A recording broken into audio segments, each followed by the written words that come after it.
네, 반갑습니다. 이영환입니다.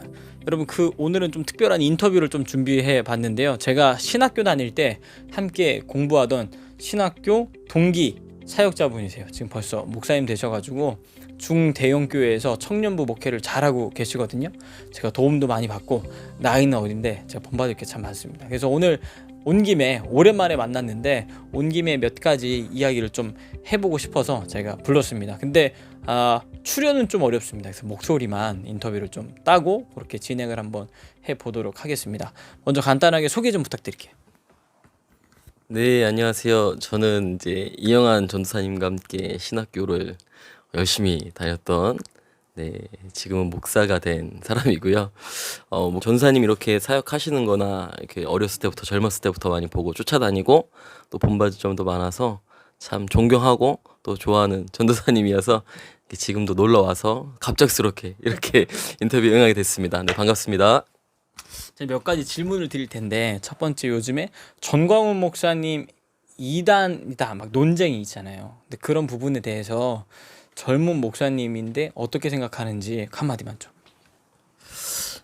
사실 이제 결론적으로 말씀드리면 시기 질투로 인해서 나온 발언들이고, 그러니까 왜 이단인지 어떤 부분이 잘못됐는지 뭐 조직 신학적으로 어떤 부분이 문제가 있다라는 것은 사실 없고, 또 옹호자다, 이단인 사람들과 뭐 가까웠다, 이제 이런 것들로 인해서 얘기를 하고 계시는데, 사실 반대파한테 하고 싶은 말은 그건 정확히 얘기를 해라.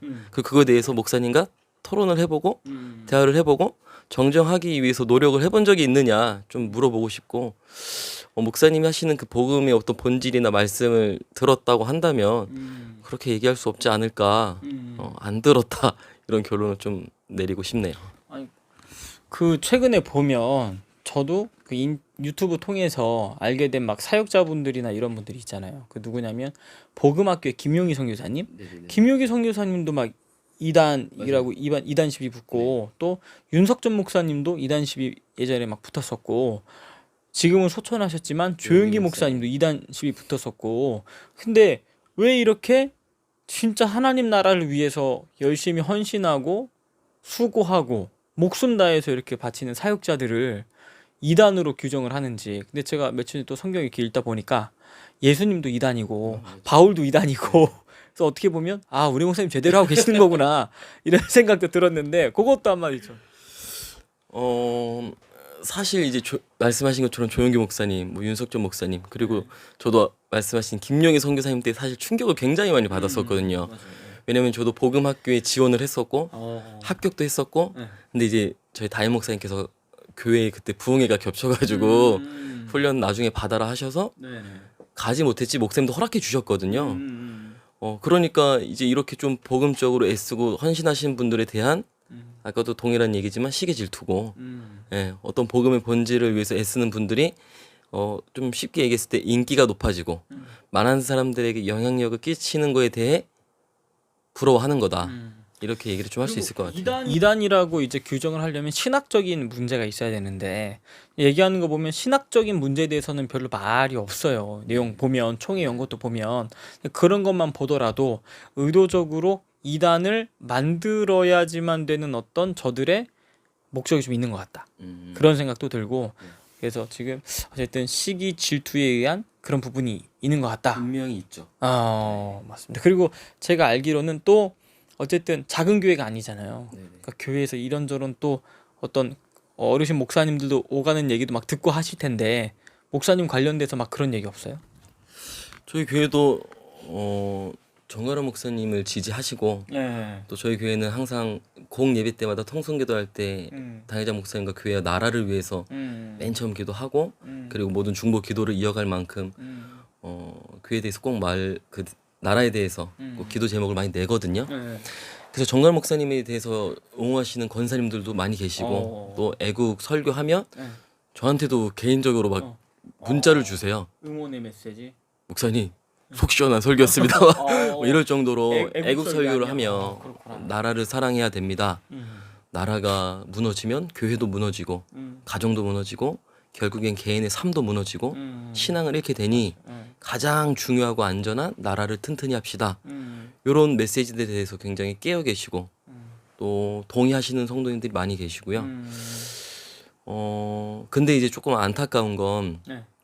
아무래도 젊은 층들이 맞아. 좀 이거에 대해서 교육도 못 받았고 네. 그리고 또 진보 세력들의 어떤 전교조나 이런 교육을 받다 보니까 어떤 정치 이야기만 하면은 마치 이렇게 알러지 있는 것처럼 경기 일으키잖아요. 일단 일단 반대. 내용 들어보지도 않고 일단 그냥 실천. 어떤 논리적인 이야기, 합리적인 이야기 없고 그냥 일단 안 돼부터 딱 결론을 짓다 보니까 저도 일하러 한번 교회 안에서 그런 거를 공부를 하려고 담임장 목사님한테 보고를 드리고 네. 그 오케이 사인도 받아서 담임장 목사님이 그런 어떤 애국 설교, 교회와 정치에 관한 이야기. 청년들과 교육하는 거에 있어서 네. 오케이를 해주셨어요. 그래서 그 계획안을 보시고 칭찬도 해주시고 네네.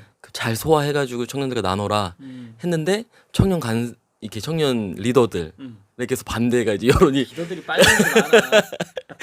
이 청년 리더들에서 반대가 좀 많이 있어가지고 네. 그걸 좀 스탑을 한 상태고 그렇구나. 그거를 좀 지혜롭게 어떻게 풀어가야 할까 고민 중에 지금 있죠. 그건 매도 약이. 아니 그러면 성도님들 중에 권사님들이나 이런 분들이 봤을 때 젊은 목회자가 애국 설교하는 게 되게 특이하기도 하면서 굉장히 기쁘셨을 것 같은데 반대하시는 분들은 없어요? 저한테 직접적인 분들은 없었는데 조금 불편해하는 그런 어떤 뉘앙스나 어떤 이야기들은 가끔 뭐가 불편하다는 거예요 대체? 교회에서 이제 정치 이야기스러운 그런 설교 나라 성경에 나와 있는 얘기만 하지. 그쵸 왜 나라 이야기 나라 이야. 근데 특이하다. 나라 없으면 성경 이야기도 못 할 텐데. 그쵸 그래서 뭐 나단 선지자도 그렇고 맞아요. 사무엘도 그렇고 네. 뭐 왕을 만들고 왕을 중보하고 조언하고 나라가 나라답게 이렇게 건설되도록 운영되도록 조언을 하는 영적인 지도자들이 시대마다 있었는데 네, 한국 교회가 그 역할을 잘 감당해야 되는데 자꾸 하지 말라고 하니까 사실 침묵하고 있었죠. 네. 그래서 이 부분을 다시 한국 교회가 좀 각성하고 이런 것들이 좀 회복돼야 되지 않을까 교육해야 되지 않을까 그래서 저는 교회 안에서 역사 교육을 해야 된다라고 생각하고 있습니다. 교회가 교육해야 돼. 그럼 두 번째 이제 질문인데 이제 같은 비슷한 맥락에서 교회와 정치와 교회에 대해서 기본적으로 약간 부정적인 시각을 갖고 있는 성도님들이 꽤 많거든요. 근데 저는 정광훈 목사님이 광장에서 시국 선언을 하시고 사역이 점점점 커지면서 그래도 깨어나신 성도님들이 많다고 봐요. 그럼에도 불구하고 기본적으로 교회와 정치는 함께 가면 안 돼. 혹은 또 특이한 건 문화 예술 영역은 깊이 들어가서 그리스도인들이 빛과 소금 역할을 해야 된다. 모든 영역에 다 그렇게 들어가서 해야 된다. 근데 정치는 안 된다. 이 말도 참 말이 안 된다는 생각이 많이 드는데 목사님 어떻게 생각하세요?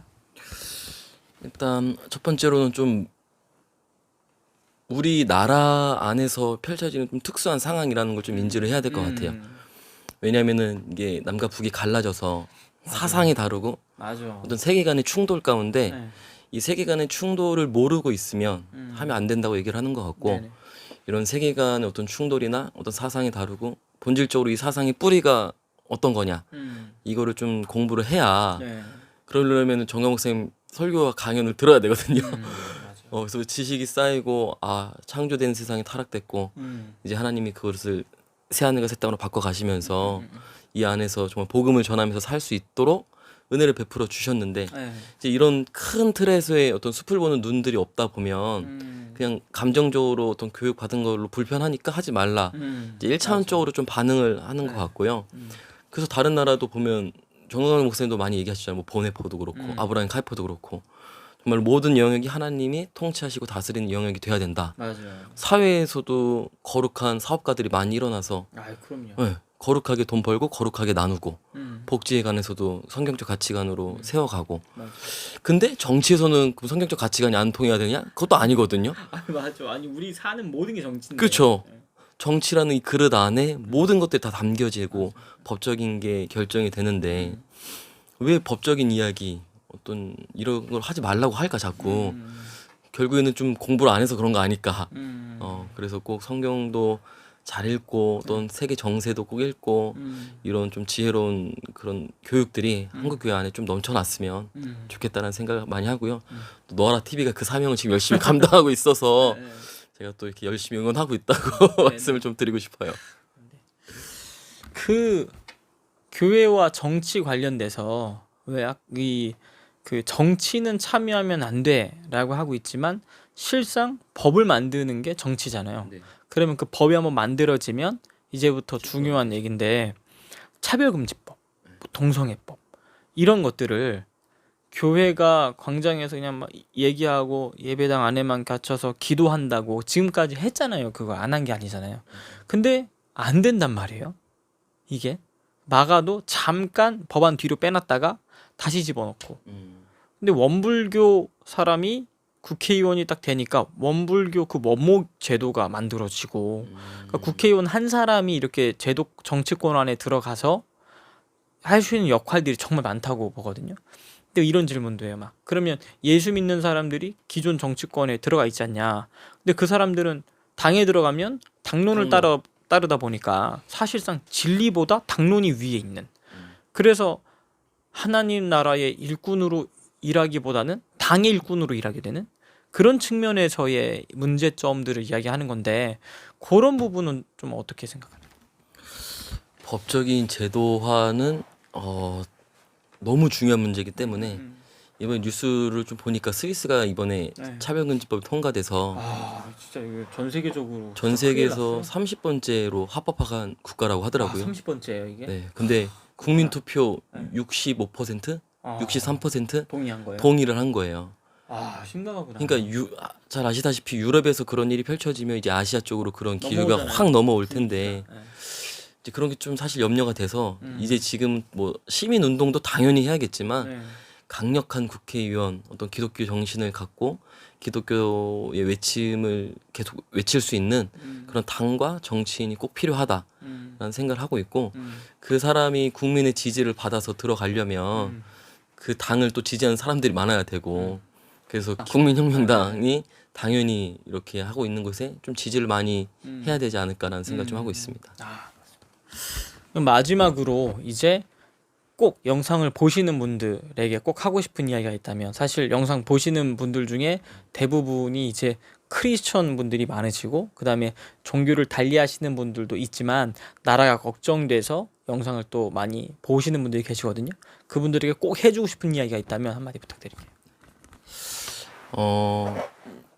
요즘에 이제 또 대선이 다가오고 진짜 중요한 시기에 있으니까 이게 우리 그리스도인 분들은 더 기도 많이 하시고 네.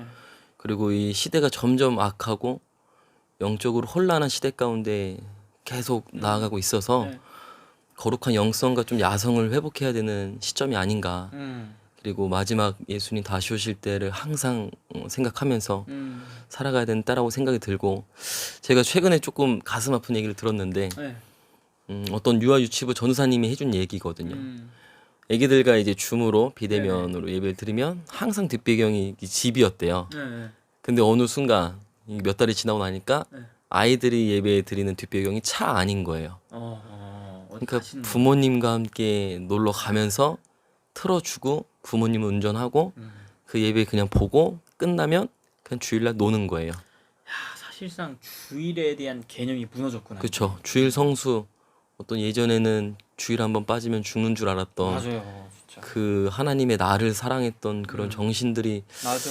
너무 희석이 되는 시점이어서 이럴 때일수록 좀 경각심을 갖고 더 열심히 더 교회를 사랑하고 주의 나를 사랑하는 그리스도인분도 되셔야 되고 또 이 시점을 빌어서 또 교회 안 다니시는 분들은 맞아요. 광역교회 다니시고요. 정말 교회 다니는 것이 인생 가운데 너무 큰 행복이고 또 영원한 생명을 주는 유일한 길이기 때문에 꼭 교회 다니시고 행복한 삶을 사시기를 진심으로 기원합니다. 네, 감사합니다. 여러분 오늘 그 신학교 동기 목사님 우연찮게 또 이렇게 식사하다가 제가 시간이 조금 남아서 인터뷰 요청을 드렸는데 갑작스럽게 진짜 요청드렸거든요. 너무 흔쾌히 응해주셔가지고 너무 감사드리고 또 종종 이렇게 젊은 목회자분들은 지금 이 대한민국의 현재를 어떻게 보고 계시는지 그런 이야기들을 나누면서 여러분들에게 좀 내용을 전달해 드리도록 하겠습니다. 목사님 오늘 인터뷰 감사합니다. 감사합니다.